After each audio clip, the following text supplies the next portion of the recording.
Next, I'd like to talk about cyclotron motion.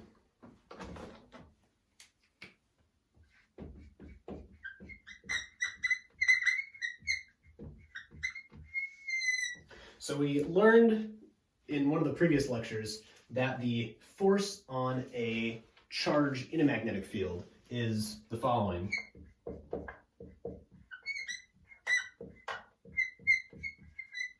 Our force is equal to QV, so V is the velocity of the particle, crossed with the magnetic field that that particle is feeling, or the magnetic field at the location of that particle. So there are a few things. Well, let's do a little example just as a reminder. So if we have a magnetic field that is into the board, and we have a charged particle in this magnetic field, we'll say it's a positively charged particle, and it has some velocity up. We know QV cross B gives us a force to the left, which means in the absence of other forces, our particle is going to feel an acceleration to the left. But note now, as soon as our particle accelerates, its velocity is going to change. So if it accelerates a little bit to the left, its velocity is now going to be a little bit to the left, and the direction of our force is now going to change. Our force is, we get it from this cross product. So if our velocity is up and to the left a little bit, our force is not going to be perfectly to the left. It's going to be to the left and a little bit down, which is going to make our particle's velocity change a little bit more to the left and down, and our force is going to change again, and so on. So there are a couple important consequences of this. The first, that we just said, is our force is always perpendicular to our velocity. That's just a result of our cross product.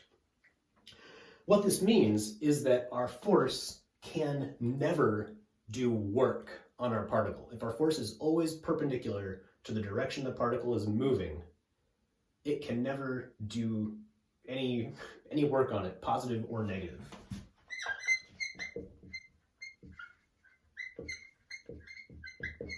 And if our force cannot do work on our particle, that means our force cannot change the kinetic energy of the particle, right? In order for the kinetic energy of the particle to change, something would have to give it energy or take away energy. This magnetic force cannot do that.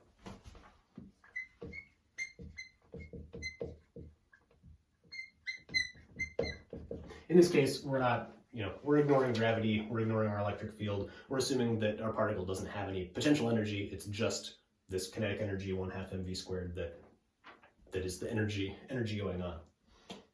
So, this force can't do work, it can't change its kinetic energy. The only thing it can do is change the particle's direction.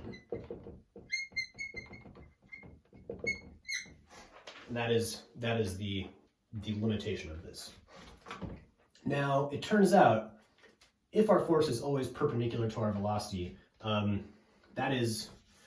we can do some work with Newton's laws and some kinematics equations or some calculus, and show that this is a special case that we've already learned about in a different class. This is exactly, if we find the equations of motion, we see that our object undergoes circular motion.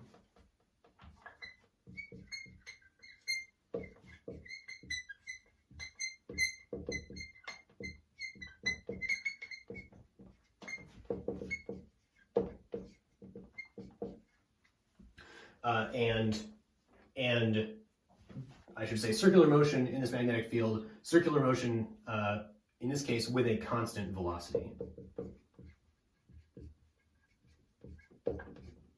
Excuse me, not with a constant velocity, with a constant velocity magnitude, that is with constant speed, but our velocity is of course changing because the direction our particle is going is changing in a circle.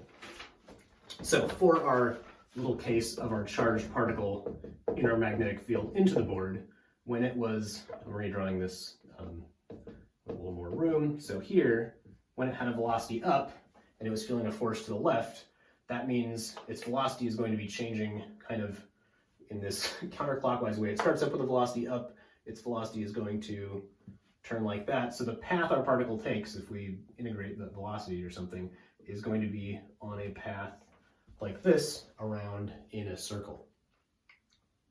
Whether that circle is clockwise or counterclockwise depends on what direction our magnetic field is. But note, even if our particle had a downward velocity or a velocity to the right or left, you can do some right-hand rule stuff and show that it still would be moving in this counterclockwise circle no matter what direction it started going. If this were a negative particle, if this had a particle with negative charge, we would see the opposite. If we had a particle with negative charge, we would see it would have a clockwise motion in this magnetic field into the board. All right, so for circular motion, there was some stuff that we learned about in Physics 109 or in dynamics, and that was, when we learned that was called centripetal motion, or in 109 we call it centripetal motion. And centripetal here is a word meaning center pointing, or pointing towards the center, and that is because our acceleration and our net force are pointing towards the center of this circle.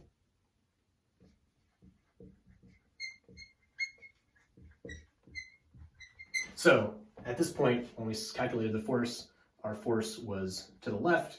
If we do the right-hand rule up at this point, we see our force is down. If we do the right-hand rule at this point, we see our force is to the right, and so on. So our force is always pointing towards the center of this circle, centripetally.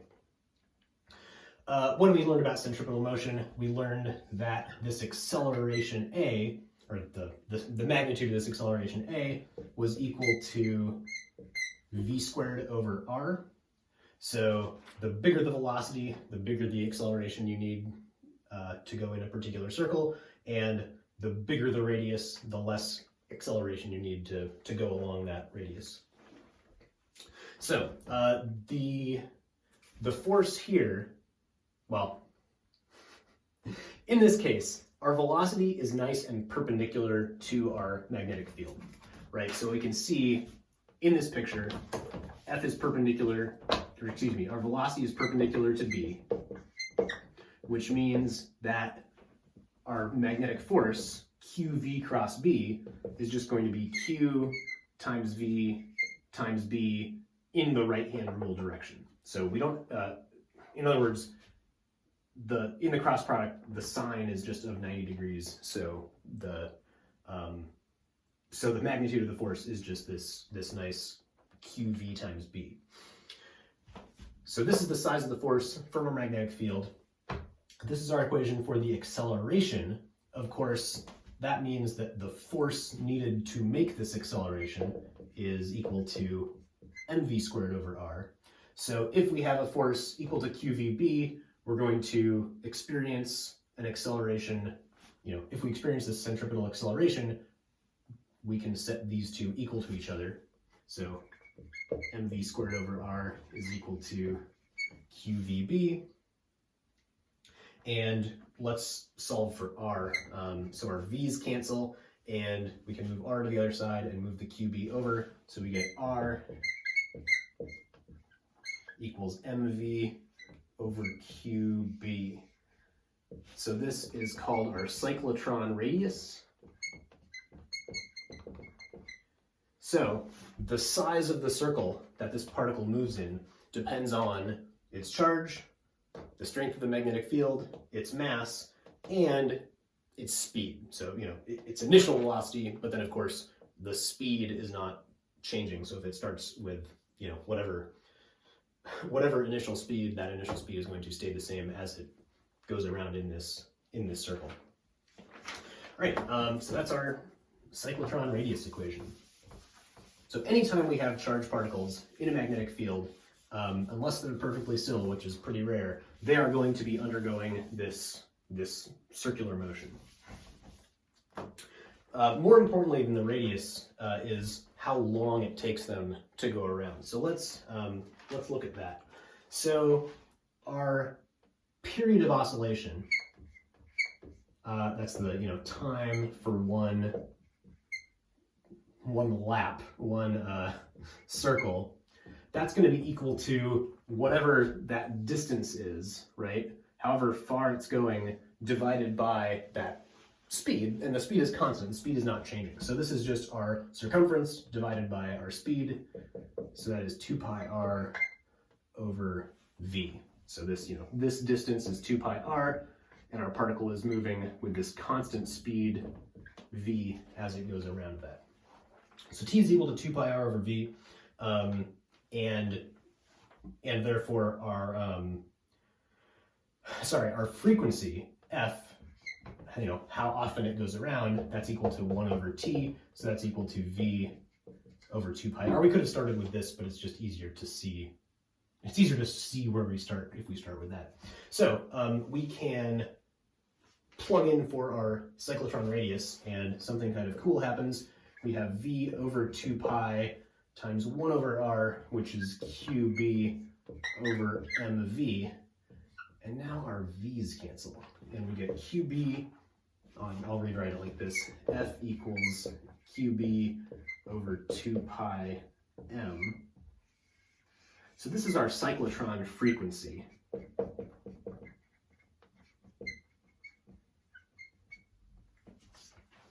And note now here that our velocities canceled out. And our velocity was really the only thing specific to this particular particle. Everything else is kind of, well, if we had more than one particle doing this, if we had 10 different particles over there, and they were all identical, they would all have the same cyclotron frequency, even if they started with different velocities. So we could throw some particles in there, all with different velocities, and they all have the same cyclotron frequency as long as they have the same charge and the same mass, and they're in this same magnetic field.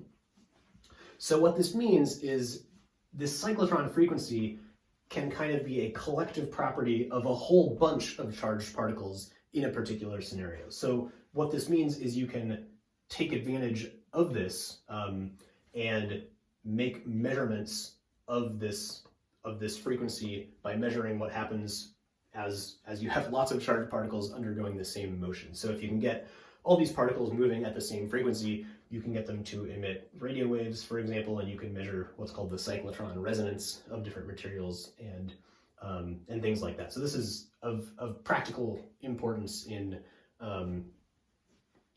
some chemistry and materials science-y sorts of things.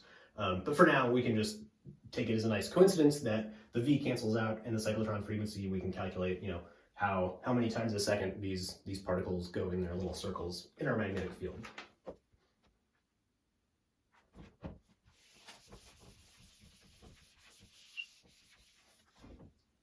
So for single particles, when we do this with ions or things like that, we measure and reasonably big lab fields, we get typical frequencies of like kilohertz to gigahertz for single particles, again, electrons or protons or small molecules or things like that.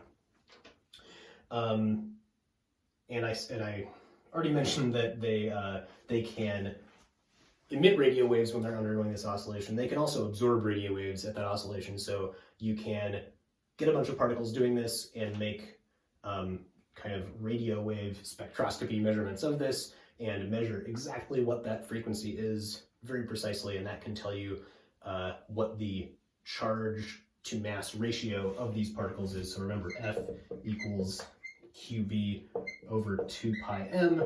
So even though this might not let you actually measure m directly, if you know what the charge is on those particles, if they've been ionized or something like that, you can make measurements of this charge to mass ratio as long as you know the value of B. You can also use this to make measurements of the magnetic field if you know what kind of particles are undergoing that motion. So if you know, oh, these are electrons, we know Q and we know M, you can use that to very, very precisely measure values of B.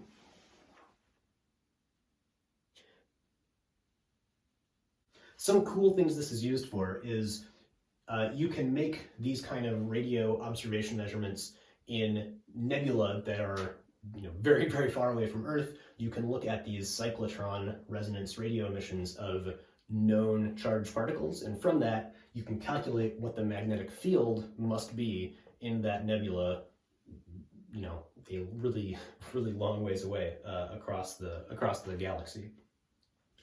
You can also, and this is probably the most important thing, one of the most important things this can be used for, you can use this to figure out the mass of unknown chemical species. So this is one form of mass spectroscopy.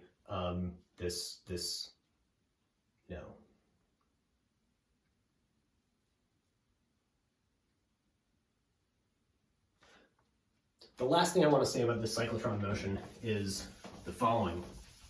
If we have particles that we give some velocity to, and we put into a magnetic field, let's say this is a magnetic field that is out of the board, we know QV cross B, this particle is going to feel a force down when it enters this magnetic field. So we'll say there's no magnetic field over here, the magnetic field starts over here. So when our particle reaches into this magnetic field, it is going to start its circular motion, and it's going to, you know, end up somewhere over here. Now, depending on, let's say we have different particles that all start with the same velocity, because there are ways of velocity selecting is what it's called, selecting the velocity of the particles that we shoot into this thing. And let's say our particles have two different masses, m1, m2, they enter the field at the same point and they have the same velocity. Now our cyclotron radius, remember, is mv over qb. So if these are singly ionized particles, they each have, or singly ionized molecules or whatever, they each have lost one electron, so they have the same charge, they're in the same magnetic field. We've been careful to make sure they have the same velocity. You can read about how they do that in the book. It says somewhere in the book. We can relate this radius of motion to the mass of the particle. So one particle might move in a radius like this, the other particle might move in a radius like this, and if we have some little detector that we can move to different places and like count the number of particles that hits it, we can use this to measure how much we have of molecules with different masses, or in some cases, you know, identify unknown molecules in a sample by sorting those molecules based on their mass. So this is called mass spectroscopy.